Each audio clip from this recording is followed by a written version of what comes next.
Talent online current affairs ക്ലാസ്സിലേക്ക് സ്വാഗതം. ഇന്ന് നമ്മൾ ചർച്ച ചെയ്യുന്നത് ഏപ്രിൽ 25-ാം തീയതിയിലെ ആനുകാലിക വിഷയങ്ങളാണ്. വരൂ ക്ലാസ്സിലേക്ക് കിടക്കാം.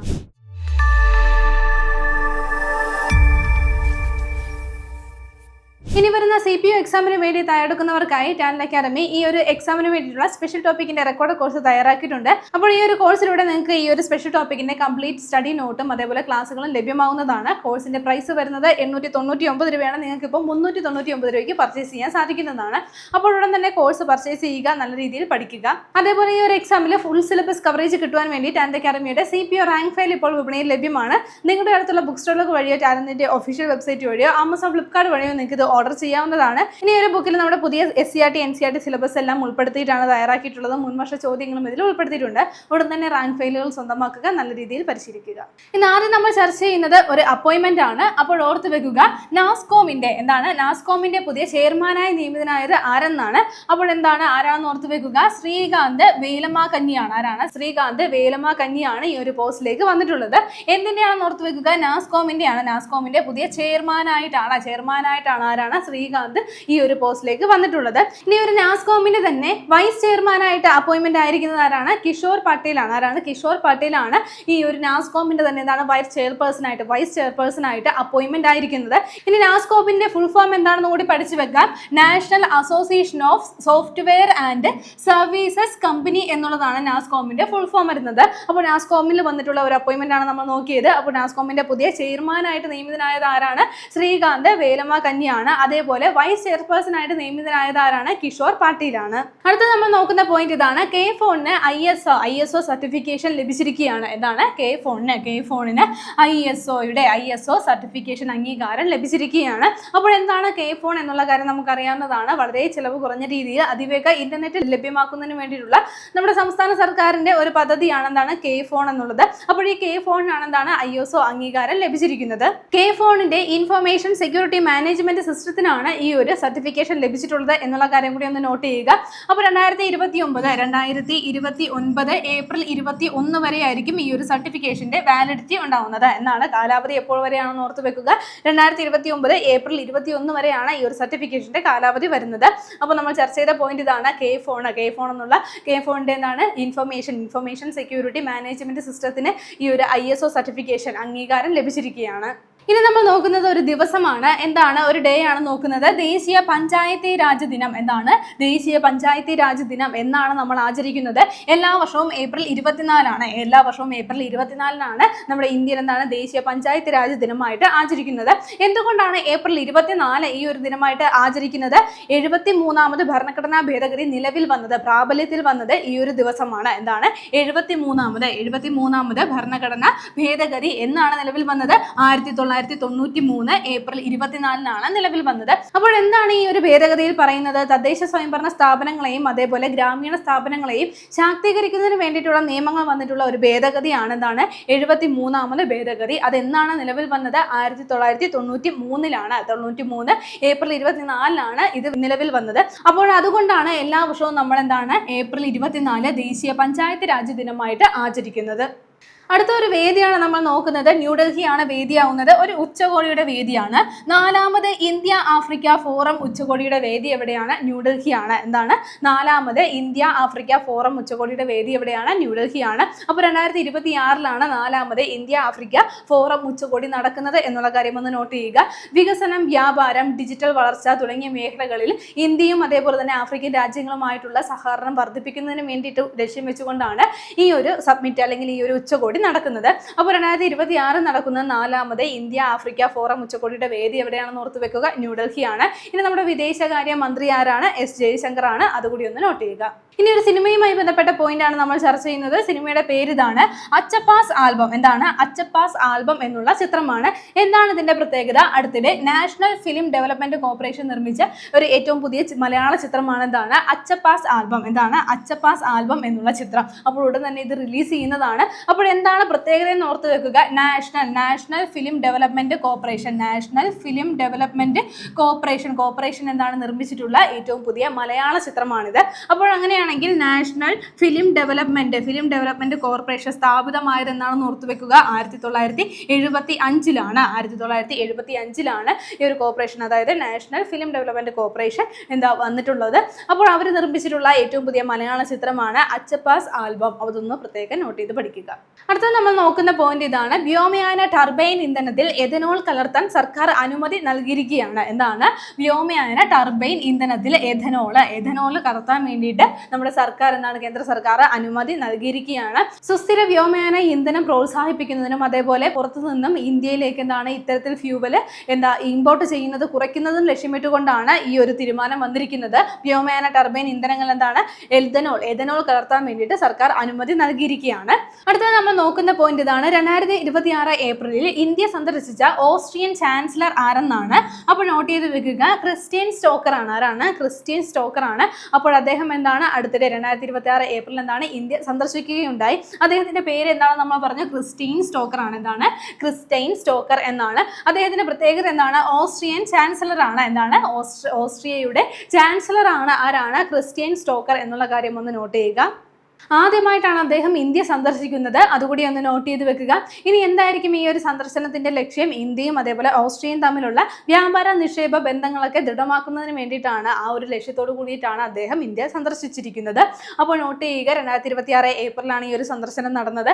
2026 ഏപ്രിലിൽ ഇന്ത്യ സന്ദർശിച്ച ഓസ്ട്രിയൻ ചാൻസലർ ആരാണെന്ന് ഓർത്തു വെക്കുക. ക്രിസ്റ്റ്യൻ സ്റ്റോക്കർ ആണ്. അടുത്ത നമ്മൾ നോക്കുന്ന പോയിന്റ് ഇതാണ്. ലോകത്തിലെ ആദ്യത്തെ സ്ഥിര ആണവ മാലിന്യ സംഭരണ കേന്ദ്രം നിലവിൽ വന്നത് എവിടെയെന്നാണ്. അപ്പോൾ നോട്ട് ചെയ്യുക. ഫിൻലൻഡിലാണ് ഇത്തരത്തിലൊരു സംഭരണ കേന്ദ്രം നിലവിൽ വന്നിരിക്കുന്നത്. എന്താണ് ഇതിന്റെ പ്രത്യേകത? ലോകത്തിൽ ആദ്യമായിട്ടാണ് എന്താണ് സ്ഥിര ആണവ മാലിന്യ സംഭരണ കേന്ദ്രം നിലവിൽ വരുന്നത്. അതെവിടെയാണെന്ന് പറഞ്ഞു? ഫിൻലൻഡിലാണ് വരുന്നത്. ഫിൻലൻഡിലെ വോൾക്കിലു ഓട്ടോ എന്നുള്ള ദ്വീപിലാണ് ഇത് നിലവിൽ വന്നിരിക്കുന്നത്. ഏത് ദ്വീപിലാണെന്ന് ഓർത്ത് വെക്കുക. വോൾക്കിലു വോട്ടോ എന്നുള്ള ദ്വീപിലാണ്, ഫിൻലൻഡിലെ വോൾക്കിലു വോട്ടോ എന്നുള്ള ഈ ഒരു ദ്വീപിലാണ് ഈ ഒരു സംഭരണ കേന്ദ്രം നിലവിൽ വന്നിരിക്കുന്നത്. ഇത് ഉയർന്ന റേഡിയോ ആക്റ്റീവ് മാലിന്യങ്ങളെ വരെ സംഭരിക്കാൻ കഴിവുള്ളതാണ്.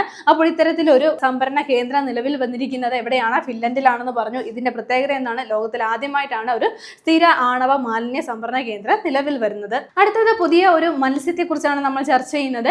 അപ്പോൾ ഈ മത്സ്യത്തിന്റെ പേര് ഓർത്തു വെക്കുക. ഗിച്ചാക് നഗാന. ഗിച്ചാക് നഗാന എന്നാണ് പേര്. എവിടെ നിന്നാണ് കണ്ടെത്തിയത്? അടുത്തിടെ അസമിലെ ഒരു ഗ്രാമത്തിൽ നിന്ന് കണ്ടെത്തിയ പുതിയ മത്സ്യ ഇനമാണ് ഗിച്ചാക് നഗാന എന്നുള്ള കാര്യം ഒന്ന് നോട്ട് ചെയ്യുക. എന്താണ് ഇതിന്റെ പ്രത്യേകത എന്ന് വെച്ചാൽ ഇതൊരു ബ്ലൈൻഡ് ഫിഷ് ആണ്. ഇരുണ്ട ആവാസ വ്യവസ്ഥയിൽ ജീവിക്കാൻ കഴിയുന്ന ഒരു മത്സ്യമാണ് ഗിച്ചാക് നഗാന എന്നുള്ള കാര്യം ഒന്ന് നോട്ട് ചെയ്യുക. മറ്റു മത്സ്യങ്ങളിൽ നിന്ന് വ്യത്യസ്തമായിട്ട് ഇതിന്റെ ഈ ഒരു ഫിഷിന്റെ തലച്ചോറിന്റെ ഭാഗത്ത് അസ്ഥിയില്ല. ബാക്കി അവിടെ മുഴുവനും ചർമ്മമാണ് ഉള്ളത്. അപ്പോൾ അതുകൂടി ഒന്ന് നോട്ട് ചെയ്ത് പഠിക്കുക. ഇതൊരു ബ്ലൈൻഡ് ഫിഷ് ആണ്. എവിടെ നിന്നാണ് കണ്ടെത്തിയത്? അസമിൽ നിന്നാണ് കണ്ടെത്തിയത്. ഗിച്ചാക് നഗാന എന്നുള്ള മത്സ്യത്തെയാണ് കണ്ടെത്തിയത്. ഇനി സ്പേസുമായി ബന്ധപ്പെട്ട ഒരു പോയിന്റാണ് നമ്മൾ ചർച്ച ചെയ്യുന്നത്. അടുത്തിടെ ചൊവ്വയിൽ നിന്ന് കൂടുതൽ ജൈവ തന്മാത്രകൾ കണ്ടെത്തിയ നാസയുടെ റോവർ ഏതെന്നാണ്. അപ്പോൾ ഓർത്തു വെക്കുക. ക്യൂരിയോസിറ്റി റോവർ ആണ്. ക്യൂരിയോസിറ്റി റോവർ ആണ്. അടുത്തിടെ ചൊവ്വയിൽ നിന്ന് കൂടുതൽ ജൈവ തന്മാത്രകൾ, ജീവന്റെ അടിസ്ഥാന ഘടകമായ ജൈവ തന്മാത്രകൾ കണ്ടെത്തിയിരിക്കുകയാണ്. അപ്പോൾ ഈ ഒരു റോവറിന്റെ, അതായത് നാസ അയച്ചിട്ടുള്ള ക്യൂരിയോസിറ്റി റോവറിന്റെ രാസപരീക്ഷണം പൂർത്തിയായിരിക്കുകയാണ്. ജീവന്റെ അടിസ്ഥാന ഘടകങ്ങളായിട്ടുള്ള കൂടുതൽ ജൈവ തന്മാത്രകൾ അവിടെ നിന്ന് കണ്ടെത്താനായിട്ട് സാധിച്ചിട്ടുണ്ടെന്നാണ് ശാസ്ത്രജ്ഞർ പറയുന്നത്. 2020 കളക്ട് ചെയ്തിട്ടുണ്ടായിരുന്ന സാമ്പിളുകളുടെ പരിശോധനയിലാണ് ഈ കണ്ടെത്തലുകൾ വന്നിട്ടുള്ളത്. ചൊവ്വയിൽ നിന്ന് ഇതുവരെ ലഭിച്ചതിൽ വെച്ച് ഏറ്റവും വൈവിധ്യമാർന്ന ജൈവ തന്മാത്രകളാണ് ഇപ്പോൾ കണ്ടെത്തിയിരിക്കുന്നത്. അപ്പോൾ നമ്മൾ പറഞ്ഞു ക്യൂരിയോസിറ്റി റോവറിന്റെ പരീക്ഷണമാണ് വിജയകരമായി പൂർത്തിയാക്കിയത് എന്നുള്ള കാര്യം പറഞ്ഞു. അങ്ങനെയാണെങ്കിൽ എന്നാണ് ക്യൂരിയോസിറ്റി റോവർ വിക്ഷേപിച്ചത് എന്നുള്ള കാര്യം നോട്ട് ചെയ്യുക. 2011 നവംബർ 26 ക്യൂരിയോസിറ്റി റോവർ വിക്ഷേപിച്ചത്. എന്നാണ് ചൊവ്വയിൽ ലാൻഡ് ചെയ്തത്? ആ കാര്യം കൂടി ഒന്ന് നോട്ട് ചെയ്യുക. 2012 ഓഗസ്റ്റ് 6 ഈ ഒരു റോവർ ചൊവ്വയിൽ ലാൻഡ് ചെയ്തത്. അപ്പോൾ നമ്മൾ പറഞ്ഞത് എന്താണ്? ക്യൂരിയോസിറ്റി റോവറിന്റെ അതിലൂടെ കണ്ടെത്തിയ പുതിയൊരു കാര്യമായിരുന്നു. അടുത്തിടെ ചൊവ്വയിൽ നിന്ന് കൂടുതൽ ജൈവ തന്മാത്രകൾ കണ്ടെത്തിയ നാസയുടെ റോവർ ഏതാണ്? ക്യൂരിയോസിറ്റി റോവർ ആണ്. ഇനി ഒരു ഭാഗ്യചിഹ്നമാണ് നമ്മൾ ചർച്ച ചെയ്യുന്നത്. 2026 ഏഷ്യൻ ഗെയിംസിന്റെ ഔദ്യോഗിക ഭാഗ്യചിഹ്നം ഏതാണെന്ന് ഓർത്ത് വെക്കുക.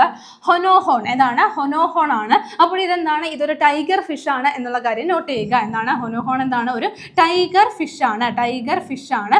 ഇനി 2026 ഏഷ്യൻ ഗെയിംസിന്റെ വേദി എവിടെയാണെന്ന് നമുക്കറിയാം. ജപ്പാനാണ് വേദിയാവുന്നത്. എന്താണ്? ജപ്പാനിൽ വെച്ചിട്ടാണ് 2026 ഏഷ്യൻ ഗെയിംസ് നടക്കുന്നത്. അപ്പോൾ ഈ ഒരു ഗെയിംസിന്റെ ഈ ഒരു മത്സരത്തിന്റെ ഔദ്യോഗിക ഭാഗ്യചിഹ്നം ഏതാണെന്ന് ഓർത്ത് വെക്കുക. ഹൊനോഹോൺ എന്നുള്ള ടൈഗർ ഫിഷ് ആണ്.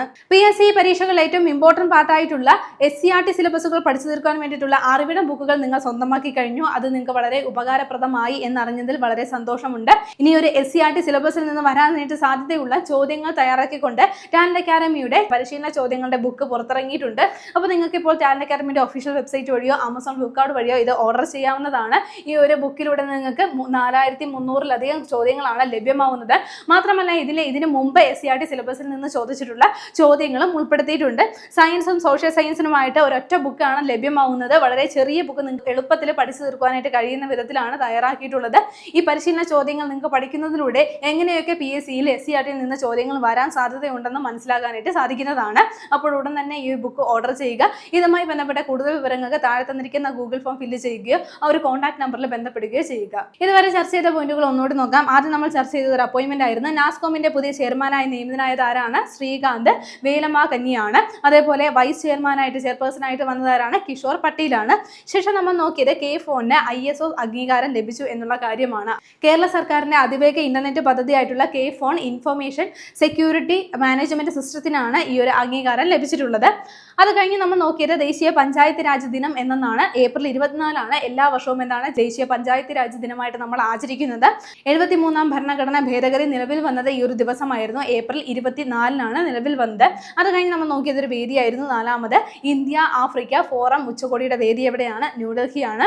അതിനുശേഷം നമ്മൾ നോക്കിയത് നാഷണൽ ഫിലിം ഡെവലപ്മെന്റ് കോർപ്പറേഷൻ നിർമ്മിച്ച ഏറ്റവും പുതിയ മലയാള ചിത്രം ഏതെന്നാണ്. ഓർത്തു വെക്കുക. അച്ചപ്പാസ് ആൽബം. എന്താണ്? അച്ചപ്പാസ് ആൽബം എന്നുള്ള ഒരു ചിത്രമാണ്. അപ്പോൾ ഈ നാഷണൽ ഫിലിം ഡെവലപ്മെന്റ് കോർപ്പറേഷൻ നിലവിൽ വന്നത് എന്താന്ന് പറഞ്ഞു? 1975 നിലവിൽ വന്നത്. അത് കഴിഞ്ഞ് നമ്മൾ നോക്കിയത് വ്യോമയാന ടർബൈൻ ഇന്ധനത്തിൽ എഥനോൾ കലർത്താൻ സർക്കാർ അനുമതി നൽകി എന്നുള്ള കാര്യമായിരുന്നു. അപ്പോൾ ഈ ഒരു വ്യോമയാന ഇന്ധനത്തിന്റെ സുസ്ഥിരമായിട്ടുള്ള വികസനം ലക്ഷ്യമാക്കിക്കൊണ്ടും അതേപോലെ ഫ്യൂവൽ ഇമ്പോർട്ട് ചെയ്യുന്നത് കുറയ്ക്കുന്നതിനും വേണ്ടിയിട്ടാണ് ഇത്തരത്തിലൊരു തീരുമാനം എടുത്തിരിക്കുന്നത്.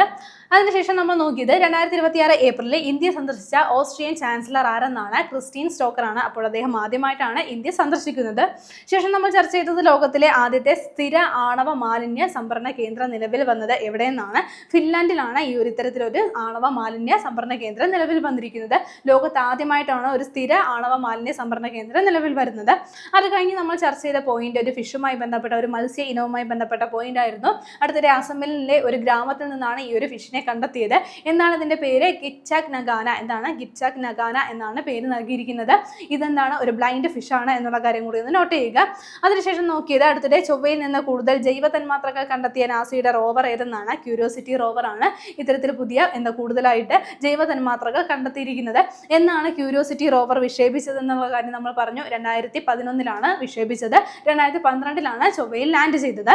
അതിനുശേഷം നമ്മൾ നോക്കിയത് ഒരു ഭാഗ്യചിഹ്നമായിരുന്നു. 2026 ഏഷ്യൻ ഗെയിംസിന്റെ ഔദ്യോഗിക ഭാഗ്യചിഹ്നം ഏതാണ്? ഹൊനോഹോൺ എന്നുള്ളതാണ് ഈ ഒരു മത്സരത്തിന്റെ ഭാഗ്യചിഹ്നമായിട്ട് വരുന്നത്. ഇനി 2026 ഏഷ്യൻ ഗെയിംസ് നടക്കുന്നത് ജപ്പാനിൽ വെച്ചാണ്. കഴിഞ്ഞ ക്ലാസ്സുമായി ബന്ധപ്പെട്ട 2 ചോദ്യങ്ങൾ നൽകുകയാണ്. ആദ്യത്തെ ചോദ്യം ഇതാണ്. 2026 പത്മപ്രഭ പുരസ്കാരം നേടിയത് ആരെന്നാണ്? Option A R Rajashree, option B Alankode Leelakrishnan, option C Rafeeq Ahammed, option D Subhash Chandran. അടുത്ത ചോദ്യം ഇതാണ്. ശേഖാധീൽ പക്ഷി സങ്കേതം സ്ഥിതി ചെയ്യുന്നത് ഏത് സംസ്ഥാനത്തെന്നാണ്? Option A Odisha, option B Madhya Pradesh, option C Uttar Pradesh, option D Jharkhand. ശരി ഉത്തരങ്ങൾ താഴെ കമന്റ് ചെയ്യുക. കഴിഞ്ഞ ക്ലാസ്സിൽ നൽകിയിരുന്ന ചോദ്യങ്ങളുടെ ഉത്തരങ്ങൾ ചർച്ച ചെയ്യാം. ആദ്യത്തെ ചോദ്യം ഇതായിരുന്നു. ദിനേശ് ത്രിവേദി ഏത് രാജ്യത്തിന്റെ ഇന്ത്യൻ ഹൈ കമ്മീഷണറായാണ് നിയമിതനാകുന്നത്? ശരി ഉത്തരം ഏതാണ്? ഓപ്ഷൻ സി ആണ്. ബംഗ്ലാദേശിന്റെ ഇന്ത്യൻ ഹൈ കമ്മീഷണറായിട്ടാണ് അദ്ദേഹം നിയമിതനാകാൻ പോകുന്നത്. അടുത്ത ചോദ്യം ഇതായിരുന്നു. 2026 ഗോൾഡ്മാൻ പരിസ്ഥിതി സമ്മാനം നേടിയ സാറ ഫിറ്റ്ജ് ഏത് രാജ്യക്കാരിയാണെന്നാണ്? ശരിയുത്തരം ഏതാണ്? ഓപ്ഷൻ എ ആണ്. ഇംഗ്ലണ്ട് രാജ്യക്കാരിയാണ്. അപ്പോൾ സാറ ഫിഞ്ച് ഉൾപ്പെടെ 6 സ്ത്രീകൾക്കാണ് 2026 ഗോൾഡ്മാൻ പരിസ്ഥിതി സമ്മാനം ലഭിച്ചത്. ഇന്ന് നമ്മൾ ചർച്ച ചെയ്ത പോയിന്റുകൾ നിങ്ങൾക്ക് എല്ലാവർക്കും മനസ്സിലായി കാണുമെന്ന് വിശ്വസിക്കുന്നു. നന്നായി പഠിക്കുക, നന്നായി മുന്നേറുക. മറ്റൊരു ക്ലാസ്സുമായി വീണ്ടും കാണാം.